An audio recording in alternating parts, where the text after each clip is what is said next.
You want to tell the audience a little bit about the topic we're going to be discussing today? Well, tonight's show, it's been a while. I know y'all missed us, but people got lives, jobs, and broken legs. So get over it.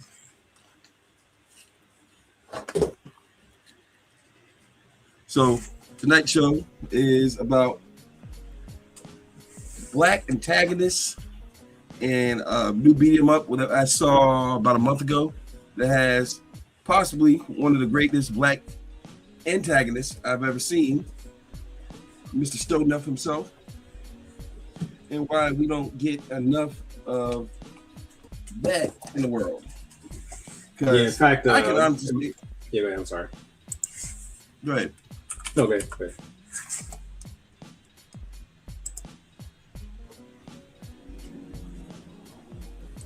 Go ahead, finish your thought. Oh, well, every black antagonist I've ever seen has been dope. We got the earliest I can think of is Volsa Doom from Conan, and he made that movie for me. Like Arnold was there, but the broken English didn't help. and the follow up, even though he wasn't really an antagonist, but Wilt Chamberlain's character in Conan the Destroyer.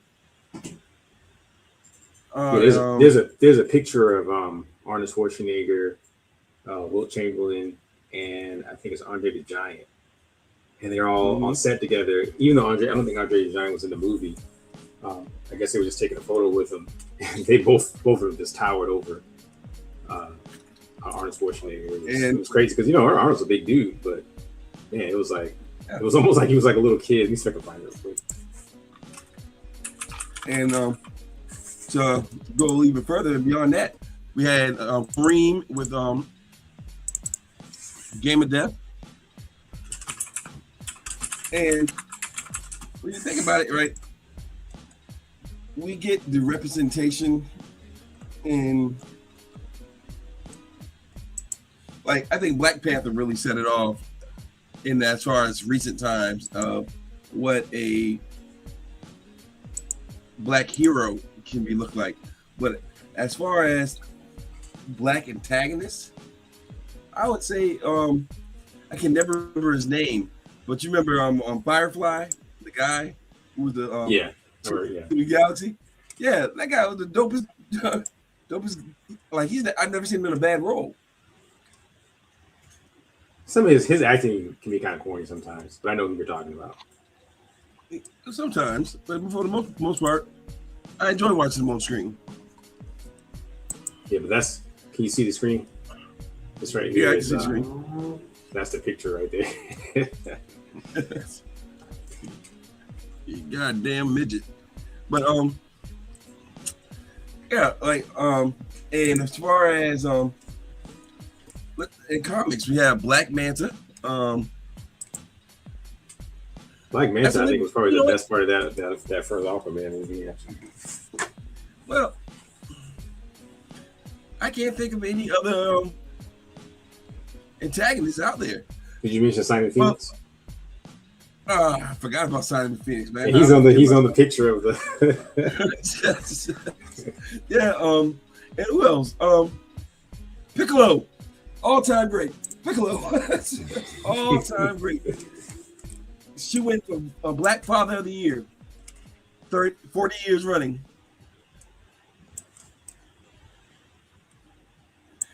Like, matter of fact, my screenshot is my home screen on my on my computer is the matter of fact. You can probably bring it up. Luke Cage beating up Dr. Doom for $200.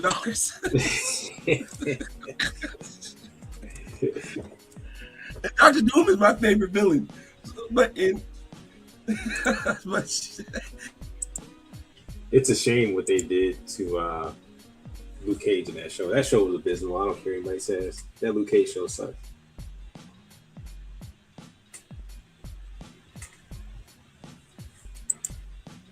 Did I lose you, Mr. Shaky Legs?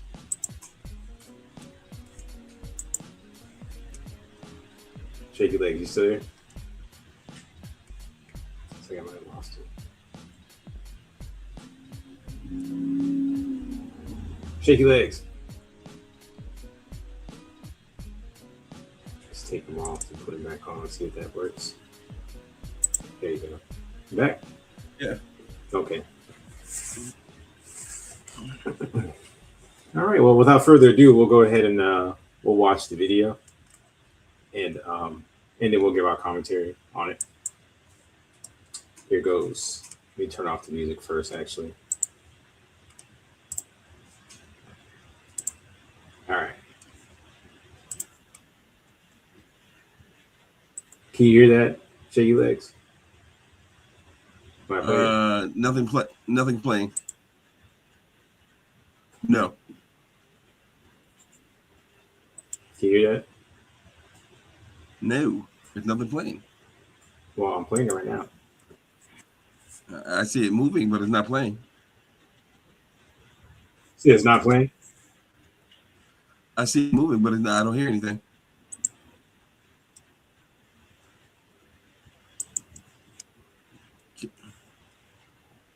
So you don't hear anything?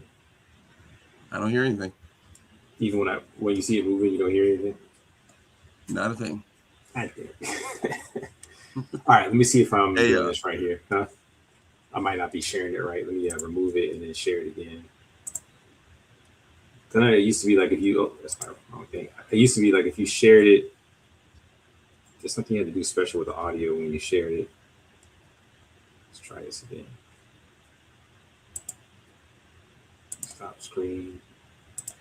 While you're doing that, let's just while you're looking at go ahead and talk about some of my favorite black characters in video games. Like since we're starting off with a beat 'em up, Adam Hunter was the first Streets of Rage and recently the fourth one. Like that was my favorite character in that game. And his brother Skate on Streets of Rage 2 and 3. That was always dope. I got it. I had to press a little checkbox to say to share the audio. All right. Okay, cool. All right, so let's try this again. All right, and we are live. Lord Cognito here, Iron Lords Podcast, lordsofgaming.net. Can you hear it now? All right, keep it going. So you can hear it? Yes. Okay, all right. And who is this fine gentleman that we have here in the realm of Xbox Play Anywhere Showcase? Hi, my name's Steve. And Steve, what do you do, Steve? Portfolio with mixed games, and we're showing Hit-Em-Up Highrise. All right, now off top, y'all, I'm old school. I see Chun-Li, Show Enough. You got Show Enough from The Last Dragon. What's going on here? Talk to me about these characters in this game. So, Justin Woodward, he's our creative director of this game, and this is the game he always wanted to make. He's old school like you, big fan of the characters, and huge beat 'em up fan, and wanted to make a love letter to all that we all love. I absolutely love that because, again, seeing Showed Up, for the people that understand, this is like a cult classic character from a movie that all of my friends know who this character is. So the fact that they got that, I don't know if you can answer this part, but I'm curious, like from a licensing standpoint, how were you able to pull this stuff off? I had the same question. Uh-oh. His name's Faux Show. Faux Show. Yes. Got it. Okay, got it. Yeah. So that Show Enough is Faux Show. I see what we're doing. Yeah. I see what we're doing. I got you. And then we're doing single player. We got co-op. And I'm assuming, again, we have more iconic-ish characters from fighting history. Being an old school fan like yourself, Yes. you're gonna see a lot of things here that you'll like. Nods to certain things, characters, references that you're gonna like. Okay. You'll be in for a treat. Would you mind actually grabbing the controller, just playing for a little bit? Yeah. Let's go for it. Let's get to see a little gameplay action. A single play Faux Show. There you go. We got Theo. So like I said, it's a roguelike beat 'em up. Nice. So the premise is you're in a prison tower and you gotta fight your way out of it. My man, Faux Show. Kiss his Converse. It's kind of like a nod to Smash TV here as well. It's kind of like a game show host here. You gotta. Here's a little your basic tutorial. Let's skip through this. You got punch, you got special moves, you got dodges, and all that good stuff. So it's fun, kind of. Okay, I see what we're doing. So So you're starting at the bottom and you're working your way up. This high rise. High rise, baby. That's where. Okay, now I'm getting the high rise energy. Exactly. I'm getting like game of death vibe. We got to rise up to the top. Yep. So you got attack, you got dodge, you got jump, you got double jumps, and you have a super. Yeah, Super Bowl. Ooh, oh, okay. Who's the master? There you go.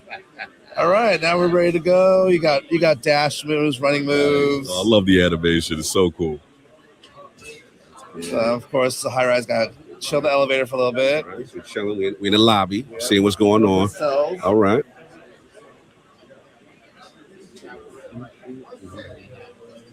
Okay, here we go. It's rowdy up in there. oh yeah, It's rowdy. It's real. you got drones dropping off stuff for you. With semi-Amazon looking packages. You know, there's I like the liberties here. you know, Pushing the boundaries. Exactly. Yeah. so you can see how visceral it is. You know, the guy's losing teeth, bloody, very juggle centric. So you can definitely, there's dodges. Up left, you can see that there's a super meter, so I can pull my super off, and of course, while you're doing combos, you're filling that meter back up again. Nice. They're gonna bust out now. Who's dropping the cash? I don't know why convicts have cash on them. That's kind of, those are those video game only things. Like how you have like turkeys and like oil barrels. Like sure, why not? You're knocking out teeth. Love the teeth knocking out. Loving the classic beat 'em up sensibilities. Pixel art, very huge pixels, by the way. Yeah. I love the engine that's being utilized for this. Really cool. Let's run through. We're gonna keep it going. It's like a good roguelike. You have different runs, and you want to get as much loot as you can. You got the knife now. Okay, somebody getting cut. And here we are. We're beating up a. Hey yo. I'm not gonna name anything. But it's a lot of liberties, a futuristic looking truck that deserves a beating. So, take that what you will. Seems like the developers are having a lot of fun in liberties here, and we love it. There's some weapons that are a little juvenile. I'll just say that. He should have had. Sorry, Justin. I know it's your game, but. Oh man, that truck, the lion instead of the dragon, we are familiar with, is very, very cool. Is there your man is inside the truck? What is going on? I love it. Now I'm seeing this cash time meter. Yes. Talk to me about that. So you have a combo meter, like any good game. This cash time thing's kind of like based off Street Fighter. Certain time to beat up a car. Gotcha. Give me old E-Honda Street Fighter, beat up the car vibes, no doubt. I don't know if the owner's gonna come by and cry like, "Oh, my car." I don't know. Oh, you remember that? We might add that. Who knows? Nice. The game's still early, How long has a game been in development as far as Hit-Em-Up Highrise? A few years. Yeah, it's been around. Working on it. I think it's a little further along now that we could rate a show at events like this. Awesome. And hopefully come out soon-ish. Okay. You know how game development is. Yes, we are. Always adding new stuff and love it. And basically, what are we shooting for potentially as far as like levels, length of game? Still TBD. Okay, fair enough. TBD. Still TBD. All good. Well, that's the thing with game development. A lot of good ideas come along as you're playing or developing the game. So the teams always see what else they can add to the game. Yeah, there's some characters. There's some interesting characters in the game. There's some characters in the game. So again, now we're doing local co-op. Are we doing online co-op, or is it just kind of like couch beat 'em up? For now, I want to say couch beat 'em up. Okay. But who knows? In the future, maybe things may progress based on development ideas. So we're picking. You know how indie games are. Yes. If the game finds a good audience, good success, we'll see how the game goes. And so you can see right there, we got some gear. We got a hat. We got fitteds. Let's go. So different gear does different stuff. Sometimes it like adds to your combo meter or make your combo window shorter. Might add more hit points. There's one where you get these shoes, you double jump and a bomb comes out. So So we added properties, move sets, things that will fundamentally change gameplay on some level. Absolutely. This is awesome. So there's a guy. You might be familiar to fans of movies. Yes, very familiar to fans of movies. That guy. Yeah, during famous Christmas movies where, so yippee-ki-yay, Yes, yippee-ki-yay for sure. Y'all having a lot of fun at this studio. So as far as the team size, you have like how big is the team? I want to say 4. Really small. It's on the. There's a sheet. Yeah, we'll put the information out for lordsofgaming.net. We'll give you the technical. I want to say it's 4. Yes, really small, pretty ambitious, and again, small, scrappy team, and it's super talented. I don't know if it's coming across in the video, but the hits they feel very good. It's very satisfyingly chunky. You feel the hits, and you can juggle folks, so you're definitely bouncing people off walls, hitting them in the air later in the game. It looks fantastic, man. I must admit, like this is the pleasant surprise. Hit-Em-Up Highrise, and I wanted to. Oh wow, your man! What's up with your man elbows though? Look at the His limbs are just limbs are just coming off. Teeth get knocked out. It's brutal. It's bloody. We're doing specials. I'm loving it, man. Absolutely loving it, man. And any other fun things you want to tell our audience that they just might not be aware of or familiar with Hit-Em-Up Highrise? No, just be on the lookout for it from the mixed games. Should be announcing more things soon. All right, mix. Here, you heard it here first, y'all. Hit-Em-Up Highrise. This is definitely one of the pleasant surprises here at the Xbox Play Anyway show. Because thank you so much for your time, brother. All right. Shout out to the Iron Lords podcast and what they brought to the world here interviewing. What's the name of the studio? I think they call Mixed Games. Yeah, Mixed Games. And they did a really good job. I see what they're doing there with the license. Because I had the same question, like, what's up with the license? Like, how are they able to get all these different characters from different movies? But they're parodies of those characters. Instead of showing up, it's faux show. So, yeah. So what do you think, Mr. Shaky Leg? Been on that ass. But I like it. I'm feeling it. I'm a beat 'em up fan. We all grew up with couch co-ops with our siblings or cousins, and I like games like that.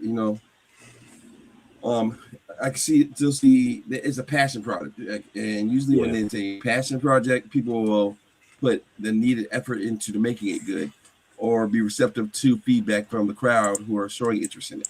And I'm open for it. I mean, when it comes out, and if I remember it, that's the biggest thing, because we don't want anything to go into the development hell. But if I remember it, I'm very interested in purchasing. Yeah. If it comes to Steam, I would definitely pick it up just to support. So what I find interesting though. Go ahead. I'm sorry. I give it, for right now, I give it 3 lucid bulbs. That's not just for our visuals. Yeah, I mean, I can't really give it much of anything until I actually play it, but so far I'm really interested in playing it. But I remember it wasn't that long ago when we were talking about this, about how they need to put Show Enough in a game. Matter of fact, here's the little. I made a little short of it right here. Oh my god! If they was to have Show Enough in this, man, I can see them say something. I'm telling you, dude. Who's your? I'm telling you, dude. I mean, I can see. It's a great modern travesty that Leroy Green and Show Enough, the Shogun of Harlem, aren't a part of some fighting game lore. I mean, they put everybody, and I know Carbon X. They're not as popular or whatnot, but I think it's time for a resurgence for those characters. I'm sorry. Yes, it's time for a resurgence. Yeah, it wasn't that long ago, man. When we were.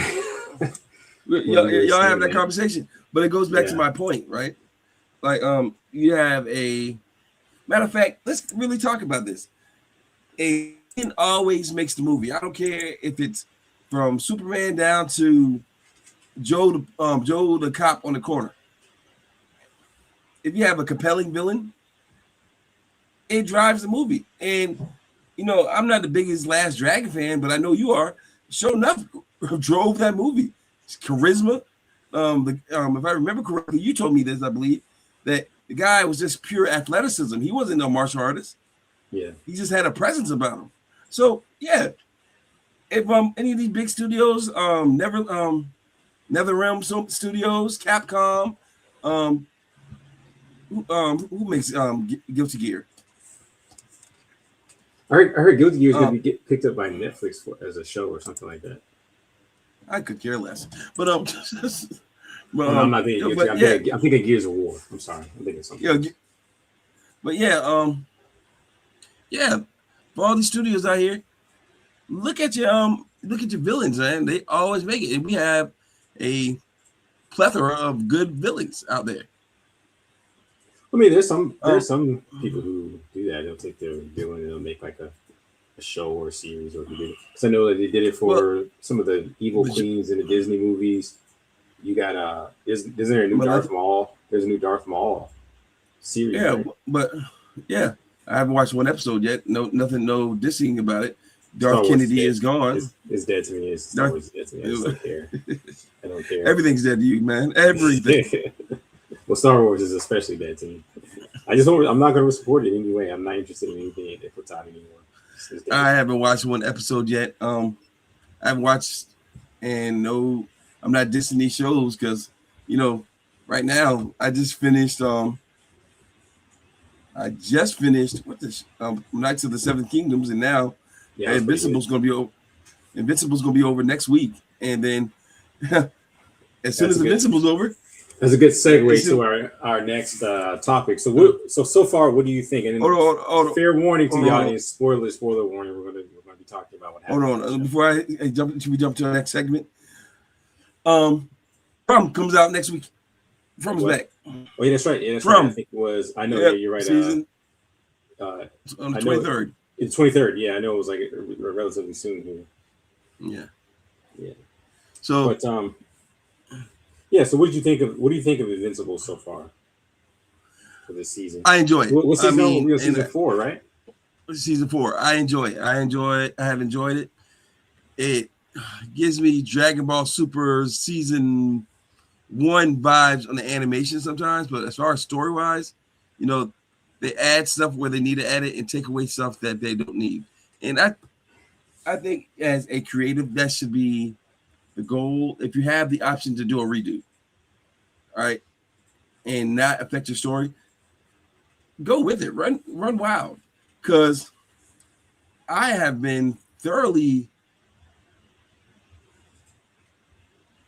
surprised and the level of enjoyment of watching it and anticipating the story from one week to the next. And I know the story. I own the compendiums. I have read them, and it's dope. It's really, really dope. Mark is still taking an ass whooping from every 3 seconds. But that's my major problem with the series, is that it seems like it's becoming a little repetitive. I mean, how many times is Mark going to get his ass whipped? I mean, I get it. You're facing stronger and stronger opponents, but it's just okay. You can only pull on our heartstrings for so much after seeing him get beat to the brink of death. I mean, it happens at least 2 or 3 times every season, and it's just like, yeah.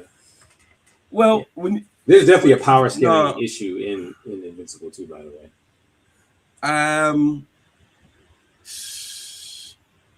By the end of Invincible, he's clearly one of the top.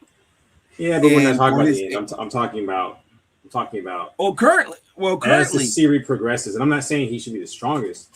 I'm just saying that the story beat of him getting beat within an inch of his life is getting old. I got up so much. Yeah, go ahead. I feel you, but currently he's one of the strongest. Now, I don't know if you. I know you definitely picked up on it.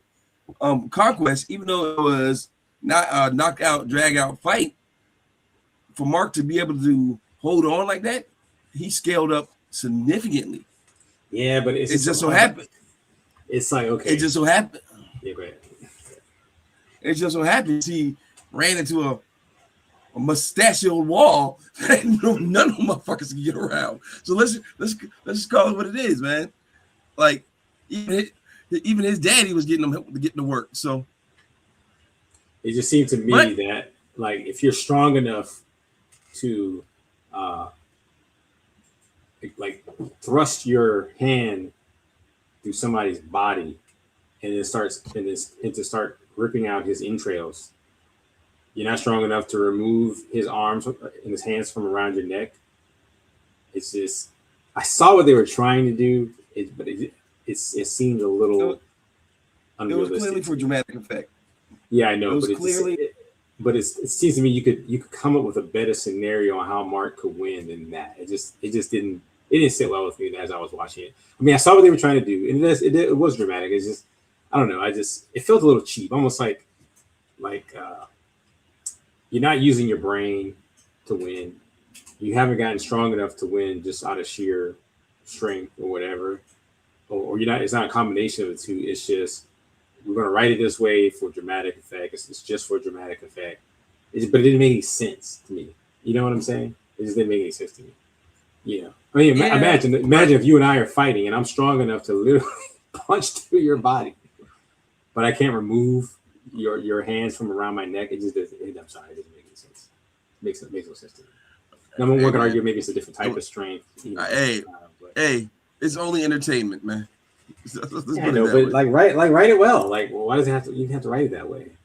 Like, it would have been much more interesting to me if they fought and Mark gets bruised up a bit, but he's strong enough to where he just, all right, now screw it. I'm taking you out. I'm strong enough to do it. I've surpassed you, and I've thoroughly beat you and killed you, right? And then he has to deal with the ramifications of that going on, like how he killed the one guy before, right? Like it adds to that, and it will set it up more for Thrag. You see what I'm saying? Because man, Mark leveled up. You know what I'm saying? He really leveled up. I mean, there's actually a chance he and his father and everybody else probably beat this Thrag guy. And then when you see what happens when they fight Thrag, it would have been that much more powerful, and dramatic. You see what I'm saying? Like almost like Mark may have even had the strength to beat him the first time, but because he was kind of like holding back and still kind of like, you know what I'm saying? I see where you're coming from. Yeah. Hey, I feel you. I understand where you're coming from, but that bullshit on Thrag. I know this damn story. Thrag is that dude. No. What are you saying? No, I'm not. Are you saying what I'm saying is bullshit? No. I'm saying if you don't know about Thrag, like this little last episode is just a drop in the bucket, literally. So, yeah. What I'm saying is what they did with Thrag would have been way more dramatic. It'd been like, oh shit, he's on a whole other different level. I mean, you still get that, but it just seems to be kind of reduced because of the fight with Conquest. You know what I'm saying? Like it just the buildup wasn't there. Yeah. Well, I'll give you this. Power scaling was not really. Now that I think about episode 6 to episode 7, Conquest is the second strongest Viltrumite. He is clearly the second strongest, and you kind of see that when that means Mark right now is stronger than his dad. No, I say Nolan is still stronger than him. If I had to go hierarchy, I'll be Thrag. You just said Conquest was the second strongest Viltrumite. Yeah. Yes. Mark beats him. Okay. And Mark. But Mark hasn't beat Nolan. Huh? Mark didn't beat Nolan. Yeah, but was before. That was before. Okay. That was before his training and then his Zenkai boost and all that stuff like that. Because I think even in the show, Nolan says that he's almost as strong as me, or he is as strong as me, and that's why he goes and recruits him. Almost as strong. He says almost. But I mean, maybe it's just like an experience thing rather than a pure strength thing. I don't know. I don't know because like I said, the power scaling is just all over the place. Mark is clearly. Remember when Tech Jacket, when the evil Invincibles from other dimensions attacked the Earth? Remember, she like one-shots one of them out in space, and now she's afraid of even getting touched by one of the Viltrumites. I mean, fair, these are she never one-shot him, and she didn't. Oh no, you're talking about when they evil Invincible. Yeah. Okay, you're talking about last season. No, you got to understand those all the very You got to read the compendium. All the variants are weaker than Mark. All the variants. Why is that? It's not explained, but they are weaker. It is explained, but it's not explained until the end. Yeah, what's the reason? Well, I'll tell you why. Because they threw away their humanity, right? Like it's not going to spoil anybody. At the last battle between Thrag and Mark, Mark is fighting for people, and you can call it what you call corny as whatever, but he's fighting for everybody. If Thrag's fighting for himself, and the will to fight and go on and survive. I thought Thrag was fighting for his people and for his people to survive. Not at the end. Okay. Not at the end. Yeah, I'm sure some stuff has changed. Yeah, but that's one thing I will say too about Thrag. I know a lot of people were giving his character development a little flack because he almost seemed kind of weak when they first introduced him, like how he retreats from the Earth after the ship gets destroyed or whatever, or the planet they were on. I can't remember if they were on Earth or not. Yeah. And but the way I see it is even though he's really strong, he's also very strategic. You know, that's exactly what it is. And that's exactly what it is. And he's not like a brute. Like, okay, he solves everything with his fist. It's almost like the way I saw it was you see a man whose whole civilization has been destroyed. There's people destroyed. There's something he clearly really valued. I mean, you see that just how he cherishes the skull of Argyle.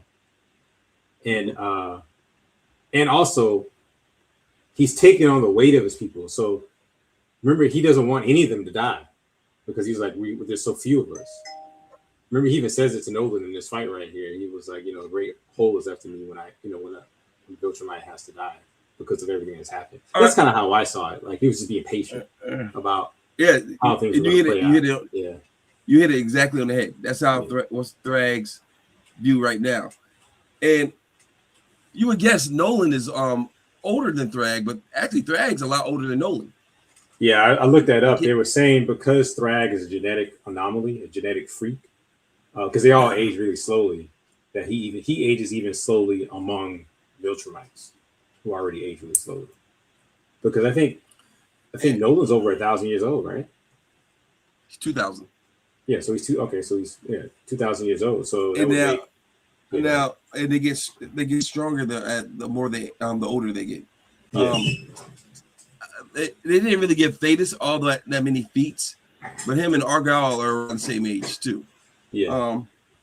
But just to go segue back to Mark.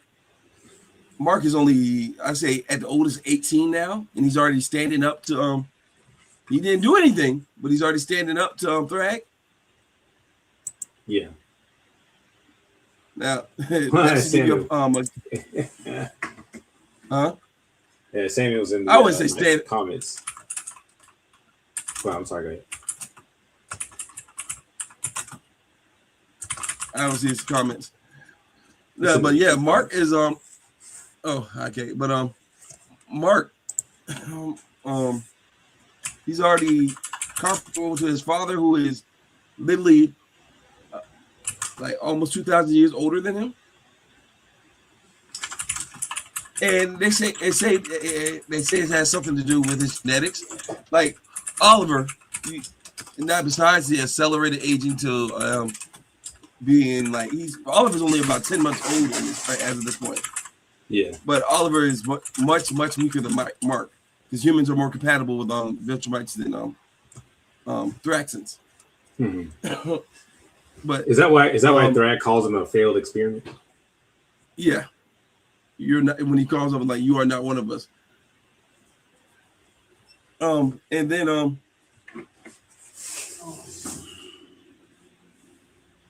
like Mark is a dude. Mark is just a pussy. Let's go, for lack of a better word. Mark can fight. Mark can get down. But Mark is soft and baby shit on a good day, and charming on another day. But when he cuts loose, we see what happens. Gohan. That's what Mark is. Gohan.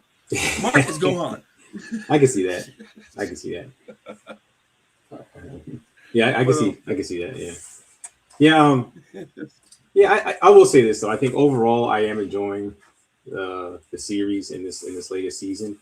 I just think that for the amount of money that this show has, I think it could look better. Animation isn't horrible, but it could be better. It could be better. I agree with that. I agree with that. I don't know how long it takes them to produce it. I don't know the production schedule and stuff like that, or how fast they're producing things. I don't know. But I do know this. I know there are animes with lesser budgets that look better. That look much better. Not saying that it's horrible. It's just I think it could be better. And also, right, like even right here now, maybe you can explain this to me. Is it because they're flying? But I thought Thrag was considerably taller than the other Viltrumites, other than maybe Conquest. I can't tell with the feet cropped out. I can't tell. But in this scene, Thrag did float down to him.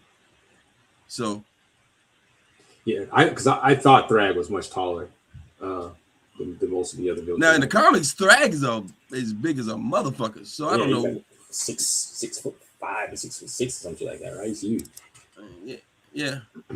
And the that being said, to move it on, because I know you can't be here all night. I want to play this video where Omni-Man confronts Thrag, and I want to show this particular move that Thrag does. I was like, dude, I was watching this because I got home from work, right, and I'm tired. Usually I put something on, I'll just fall asleep. Dude, I stayed up, watched the whole thing, and when I saw this shit, I even got up. I was like, oh shit. I was like, God damn, I ain't never seen no move like that before. As a matter of fact, there's only one move that I even seen that even comes close to this. Like on all the anime I've watched and everything, I ain't never seen a move like this. But we'll just let the audience see what I'm talking about here.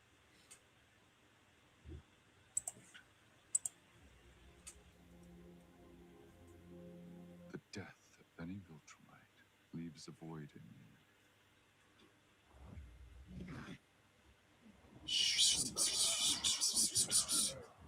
Shoken. When I saw that shit right there, dude, I'm like, okay, did he get uppercutted out of the atmosphere? Out. You missed one. You missed one part. He got smacked down into the planet. You missed that. You didn't put the other part when he got smacked down into the planet. Yeah, no, I mean, yeah, I saw that, but that makes sense. Okay, you punching down and they fall to the planet. Yeah, that was badass too. But I ain't never seen. Look about it. It'd be much harder to uppercut someone out of the atmosphere than punching down. Hold on, because gravity is doing some of the work for you. You know what I'm saying? But no, the other thing. Damn. Yeah. Hold on, you're forgetting how much of an ass woman he put on Nolan's whole family. Yeah, Oliver's just weaker than everybody, so we're not even gonna count him. But when Mark ran up on him, that man stopped this man with his hairline. Bow! Really? And then he didn't just embarrass him, right? He hit him with a gut shot, and then he pimp slapped him, and it caused the shockwaves. Somebody hit me like that. The fight's over. Let's watch that one more time because I had the audio down. Yeah, let me find the area. Let's see. Yeah, we'll play it from here. Ever agree to terms? Look around, Thrag. We lost. Can't you see why all this fell? This is our home. We will rebuild it. No. You won't. Now, all right, hold on. Pause it real quick. Pause it. Now, you would think, right? Man, just, you know what? You caught me off guard the first time when we about to throw hands. Nope. It's almost like, well, what kind of move was that? It was almost like he's so strong. He was like almost creating a singularity. He was like sucking the air out the damn room. It's like just him just clenching his fist creates a singularity. I'm like, that's some goddamn Superman. Yeah, like, you hit me like that, man. You hit me like that, I'm gonna have to shoot you. I'm sorry. Well, let's watch it again because it's another move I want to compare it to. That it's the only move that I've seen in the anime that actually made me get up and like was like, what the hell? What the fuck was that? This move and another move in another anime, but let's play it right now. The death of any Viltrumite leaves a void in me.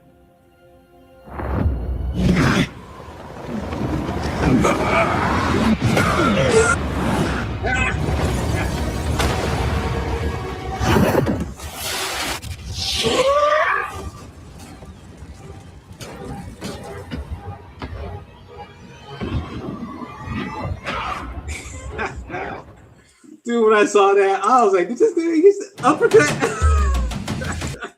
through the goddamn atmosphere?" I ain't never seen no shit like that before. Never seen nothing like that before in my life. And I've seen all kind of crazy anime, all kind of crazy moves in anime. I ain't never seen anybody get uppercutted out of the atmosphere. Remember, you're missing one big crucial factor in that damn punch. He was calm. Yeah, he was calm. Like it wasn't even trying hard. This is how you gonna hit me when you feeling nice. I don't want to see you when you mad. I have to say though, shout out to Nolan because when he realized, look, we're not gonna beat this guy, he got real strategic, and he was like, "There's only one way we can win, and that's we gotta take out what he cares for the most." From a strategic standpoint, that was brilliant, and I have to say, shout out to Thrag by countering it by going to Earth. I was like, that's one thing I have to say I do like as far as some of the writing was just the strategy being implemented by the both sides. You know what I'm saying? That was pretty dope. I have to say I really like that. And I'd say this is probably one of the best episodes in the series so far. Even though there's some things that I think could have been like from an artistic point of view could have been better. Like there's also something about Thrag's art design. It's not that I don't like it, but I think they could have made him even more menacing and powerful looking. Because there's some art from the comics that I think does a better job of doing that than we both know we both know if they did the level of detail in the comics, this they're doing this on a budget. No, I'm not talking about detail. I'm talking about his actual physique. Like they could have bulked him up a little bit more. He needs to be bigger. Made him look more imposing. Yeah. I'm not talking about like more details in it. But there's another anime that I watched years ago called My Ultimo, and it's basically about like these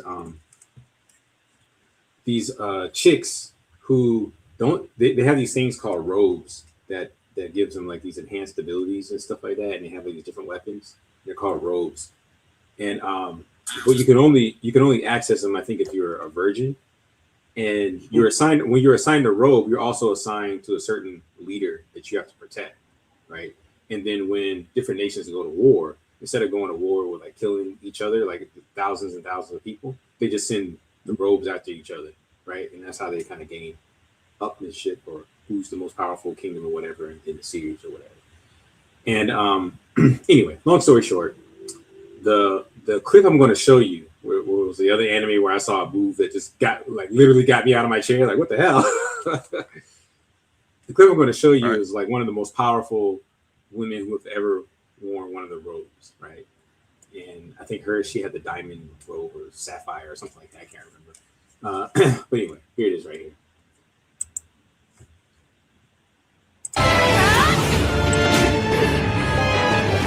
right, I'm going to rewind that.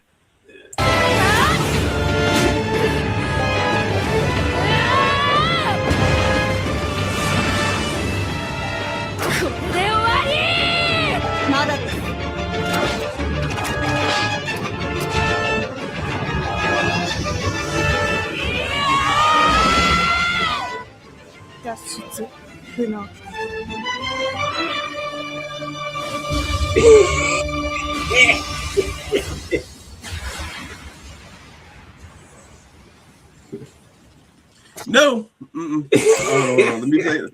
Nah. Dude, I ain't never seen nobody get suplexed from space. I ain't never seen that shit. Okay. Now, I will say, hold on. I will say the Thrag one was it overtakes it. But when I saw that shit, I was like, wait, did she just suplex that bitch from space? But it was pretty dope. When I first saw that shit, I was like, whoa, I mean, I've never seen that shit. Hey, I hate this. I'm just going to go ahead and say it. If I saw this before I saw Thrag, I'm like, yo, that's impressive. I agree. But on the scale of ass whoopings. Yeah, when I saw that shit though, I was like, God damn, did she suplex that shit from space, man? I'm like, yeah, you ain't getting nothing from that. Okay, I was going, you're not getting nothing. No, you know what? When I saw that scene where her armor fell off, like, did that bitch just die? Was that her soul? I know, seriously. And it was funny. She gets up. I don't have it in here, but she gets up after this. And she does these feats, man, where it's just she's going so fast, she just looks like a laser. And she's just all the other rogues, man. She's just taking each one of them out. And you see like her after image. It was pretty dope the way they did it. I'll check it out. Yeah, for the audience, if you ever want to see it, it's called My Ultimo or My Ultime, and it's the prequel to the My Ultimo series. So this is like she's kind of like her figure is kind of like she becomes like this heroic figure for the she's dead long when the general series is on, but so this is almost like a prequel or whatever. But okay, yeah, it's pretty dope. Pretty dope. Not the greatest anime, all right. But I enjoy watching. Okay, well, folks, usually we can talk for hours. Next week, I'm going to go ahead and call the show. Vampire Hunter D is coming back apparently. What? So, hey, that's what the rumor mill is. Me and Brian actually met, and that's how our friendship connected back 20 years ago. Shit, 25 years ago. Shit, getting old, man. We're getting old. But yeah, look out for that. Stay on the same Lucent channel and live your Lucent Truth. I'm out this bitch. All right. Thanks for coming in, everybody. And thank you, Mr. Shaky Leg, for joining us. And we'll see you guys next week. All right.